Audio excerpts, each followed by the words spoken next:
Hello people, I'm Sarah. This story will show you how fast people can change, how jealousy and entitlement can spoil someone's life. I come from a pretty wealthy family. I don't like to boast about my riches since they belong to my father. Still, I mentioned it because it is relevant to the story. My husband, Griffin, was an employee at my father James's company. My dad worked hard to establish the company, and over the years it became big. While my mother didn't live long enough to enjoy the fruits of their labor, my dad continues to have a comfortable life. My husband, Griffin, is the son of a very close family friend of ours. Lola and Ken were like a second set of parents to me. It was them who helped me and Dad go through the grief of losing my mom. Griffin and I were also very close, and slowly we started to eventually date. He was my childhood sweetheart and the love of my life. Now, Ken and Lola are not as wealthy as we are. Naturally, Griffin used to hold some resentment towards me when we were younger. However, those complaints died down as my father offered him a job at his company. While I was happy for him, Griffin was a little put off. He said, "I can't believe your dad couldn't get me a better position. I mean, the salary isn't even close to what he earns. This is ridiculous." Griffin, my dad gave you the job that you are qualified for. You have very limited skills while my dad actually owns the company. How can you even compare your salary with his earnings? He's the boss of the company. I'm engaged to his daughter. James could have gotten me a better position. He could have done this little for his son-in-law. What is the point of being his son-in-law when he can't even get me a good job? What are you saying, Griffin? You know my dad doesn't discriminate like that. Just because you're engaged to me, that doesn't mean he will automatically give you a job you don't deserve. Oh, please. He could have at least let me manage the company and took a retirement or something. Do you know how shameful it is for me to have a lowly job while being engaged to the daughter of a businessman? I had a tough time comprehending what Griffin was saying. We had just got engaged and my dad offered him a position in his company. Griffin was continuously complaining about his past job, so my father wanted to do him a favor. But my dad wouldn't have put him in a higher position just because he was engaged to me. Back then, a few of my friends told me that Griffin might be a gold digger. I had laughed in their faces. Lola and Ken were like parents to me, and I have known Griffin all my life. I was sure I knew him better. I was sure that he loved me. I was wrong. As soon as we got married, Griffin started to become nasty towards me. He stopped showing me affection and didn't even remember my birthday or anniversary. Slowly, he was starting to neglect me while making me do all the house chores on my own. I begged him to improve his behavior. I said, "Griffin, I can feel you drifting away from me. You have stopped showing affection and don't even want to spend time with me anymore. I'm a busy man, Sarah. I don't have a fortune like your father, so that I can sit on my ass every day. You're lucky your daddy's money lets you do that." Griffin, I don't take my dad's money for my expenses. You know that. I work very hard around the house to be a good stay-at-home wife. I don't sit on my butt all day. What you are saying is very hurtful. Well, I don't care. Since we are married now, you can't live like a princess anymore. Your father doesn't pay me enough to feed you for free. You better not slack off on your wifely duties. Griffin completely steamrolled my concerns and didn't even acknowledge my hurt. He simply started to berate me for what he thinks are my mistakes. Trust me, guys, I didn't live on my father's money. It was Griffin's idea for me to be a stay-at-home wife. He fed me some bullshit like how our kids would grow up better this way. Now I know that they were empty dreams made to isolate me and enslave me in the house. I was stuck, taking care of the house and taking care of him. Griffin didn't even talk to me politely anymore. All he did was scream at me when he came home. I was getting tired of his behavior and felt worn out. Still, I believed that he loved me, so I stayed and didn't tell anyone. The breaking point of our marriage happened a few days before my 29th birthday. While I was out running errands with my father, I spotted a beautiful dress in the mall. It was rather expensive, but my father bought me the dress as a birthday gift. It wasn't over the top or anything, just a simple white dress from an expensive brand. I liked the dress, so my dad told me to get it for myself. At home, I was trying the dress on to show Griffin my new gift. When Griffin walked in and looked at my dress, he immediately flew into a rage. I could tell that he hated the fact that I was wearing expensive clothes.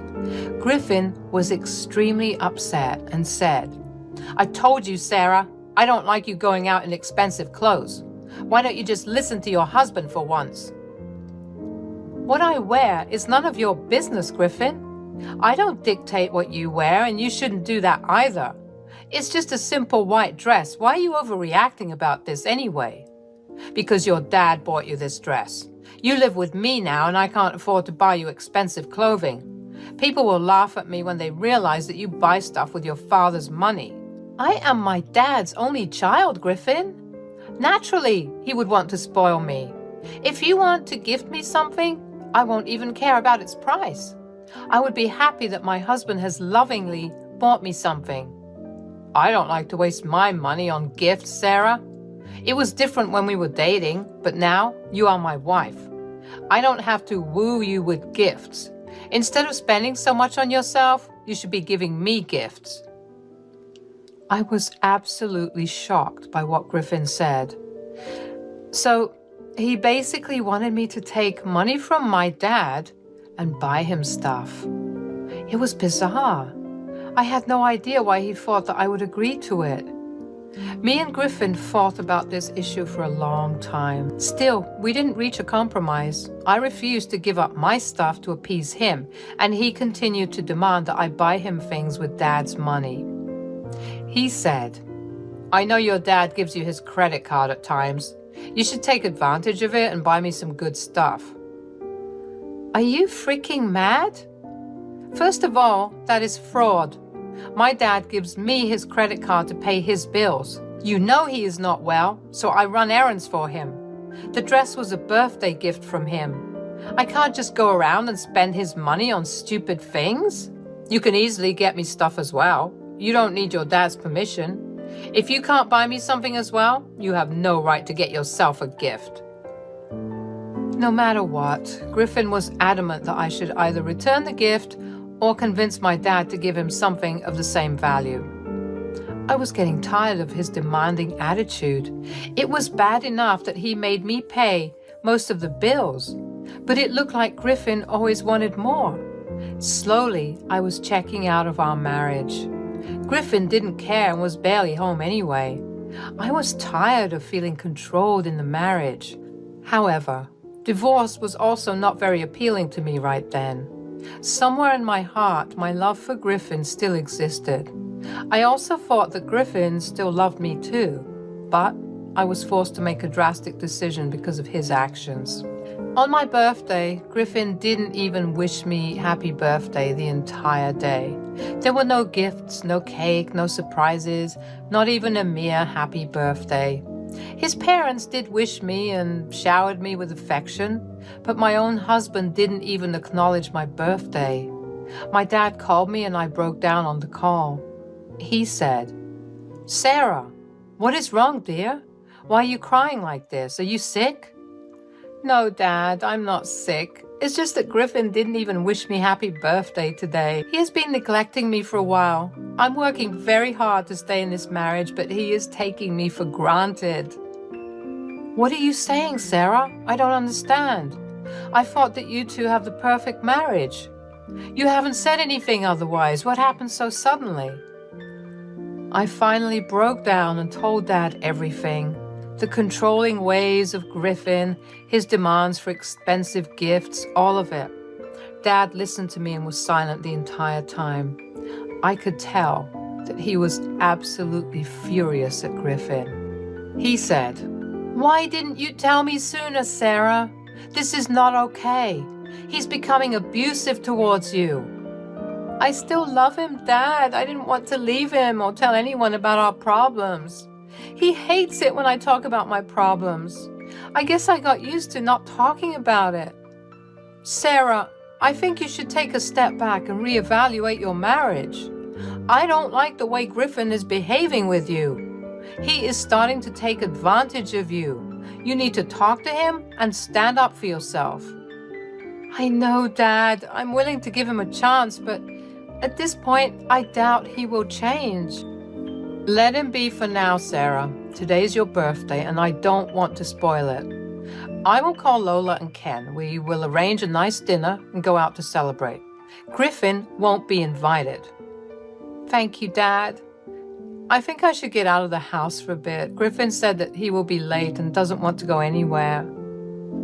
Dad and I made plans to celebrate with my in-laws. We didn't tell Lola or Ken about what was going on. I was still on the fence about giving Griffin an ultimatum. My heart and mind was a mess. I quickly got ready and put on the dress that my dad gifted me. It was the only gift I had received for my birthday. As I was going out, Griffin came home. While I was coming down the stairs, he was rummaging through the wine cabinet. He took one look at me and said, "What the hell, Sarah? I told you to get rid of the dress. Why are you wearing it? Where are you even going?" "I am going for my birthday dinner. My dad arranged for a small celebration with your parents. Since you don't even bother wishing me today, you are not invited." "I don't want to go to your stupid dinner anyway. And you shouldn't go out either. I'm tired and I need a drink. You need to cook me dinner. You better start preparing my dinner, and I want this dress gone. Burn it or throw it away." "No, I won't get rid of the dress or cook you dinner. I'm going out with my dad. You have controlled my life enough. I won't let you do it this time." I said that and was ready to walk out of the door. I was sad that Griffin cared so little about my feelings. But what Griffin did next sent me into a fit of rage. He took a bottle of wine from the shelf beside him and completely spilled it on me. Yes, at the very last moment, Griffin decided to ruin my dress by spilling wine on me. No, it was not a mistake. He smirked at me while I was drenched in wine. He said, "There, now you won't be able to wear that dress again. Since you have to change anyway, why don't you just stay at home and make me dinner? Your plans are ruined anyway, and so is your dress." "You did this on purpose, didn't you? How dare you, Griffin? This is assault. You can't do this to me." "Oh, don't give me that bullshit, Sarah. It was just some wine. Now stop being a witch and fix me dinner. I deserve a treat for tolerating your horrible behavior." Griffin said that and went straight to our room to change. I didn't even move from the spot. I was fuming and was in absolute disbelief. My own husband dumped wine on me, and I knew for a fact that it was assault. I was shaking from rage, but also a little scared of Griffin. While he was in our room, I grabbed my keys and left the house. I drove to my dad's place with tears streaming down my face. Once I reached there, my dad came out to greet me. He took one look at me and did a double take. Yes, I was still in the wine-stained dress. Dad looked worried and took me inside. He said, "What the hell happened, Sarah? Why are you covered in wine? Why are you crying?" "Dad, Griffin dumped an entire bottle of wine on me. And no, he didn't do it accidentally. He did it on purpose." "What the hell are you saying, Sarah? Why would he do that? Tell me everything now." "Dad, he hated the fact that you bought me an expensive dress. Griffin also said—" I told my dad everything about my marriage, from the horrible behavior to the entitlement. Everything came pouring out of my mouth. Dad listened to everything very patiently. However, I could see him getting angrier and angrier with every word. When I was done, I was still crying from recounting everything and being soaked to the bone in wine. I'm petite, and a single bottle did a lot of damage. My dad hugged me and said, "What happened today is unacceptable, Sarah. You should have come to me sooner. I would have had a stern word with Griffin. It's too late for that now. I'm sorry, Dad. I didn't want any trouble. Lola and Ken are good people. I didn't want you spoiling your relationship with them. Sarah, your in-laws need to know how Griffin is treating you. We have kept them in the dark for a while now.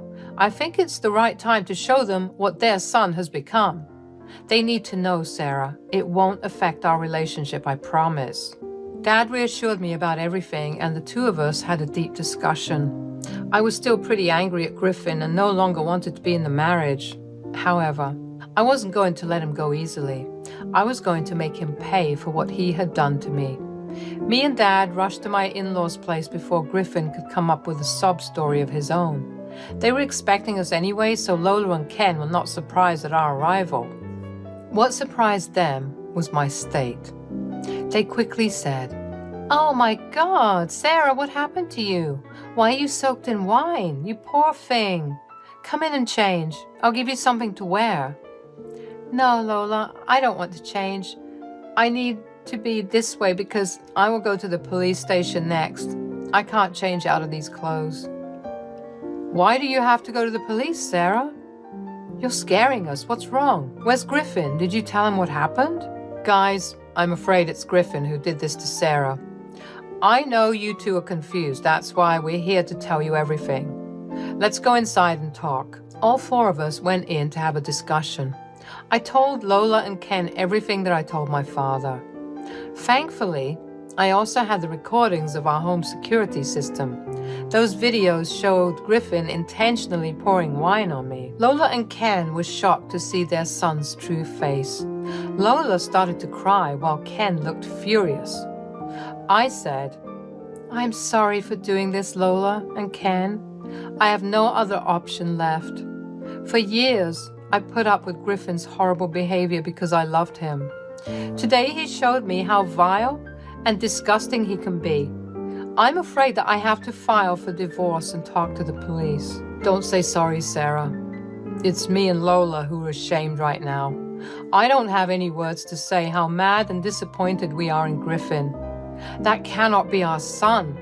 We didn't raise him like that. He has turned into a monster, Sarah. He acts so nice to you in front of us. I can't believe he is so cruel to you.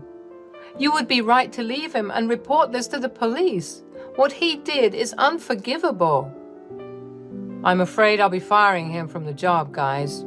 There's no way I'm keeping him in my company, not after everything he's done to Sarah."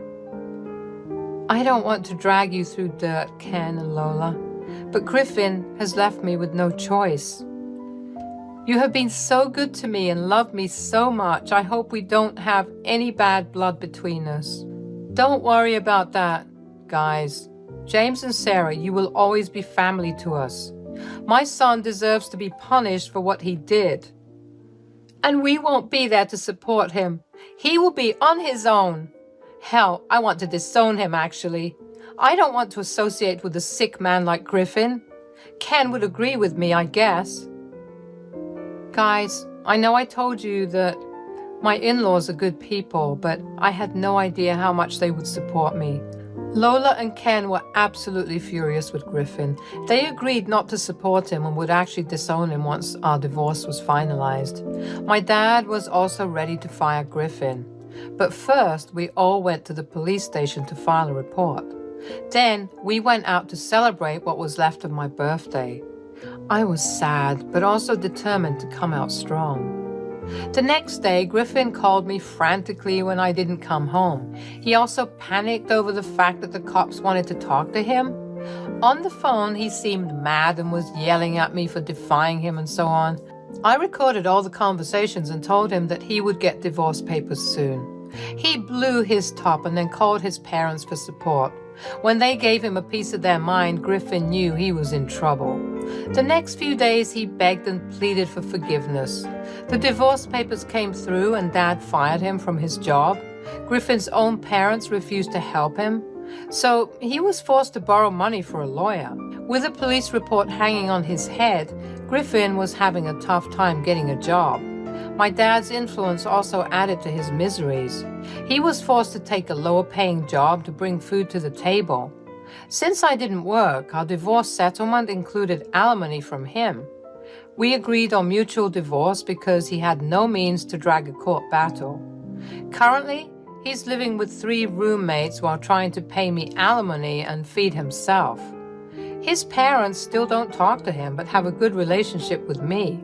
Me, Dad, Ken, and Lola are still a family unit, and I am finally living a good life away from my horrible husband.